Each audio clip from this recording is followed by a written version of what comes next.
Samantala, paulit-ulit na pagpapainit at matagal na pag-iimbak ng pagkain masama sa kalusugan ayon sa Health Authority. Narito ang report.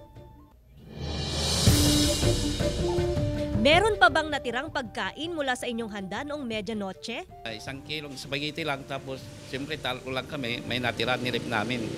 Ang diskarte na Aling Ellen, Pinapainit. Mga pansit lang po, madam. Pinapainit. Pag hindi naubos, sayang po, madam. Kaya pinapainit. pero babala ng Health Authority, maging maingat sa ilang beses na pagre-reheat o pagpapainit ng pagkain, maging ang matagal na pag-iimbak ng pagkain sa ref. Nag-stay po siya sa room temperature for more than hours po siguro, no? Nagkakaroon na po siya ng bacterial growth.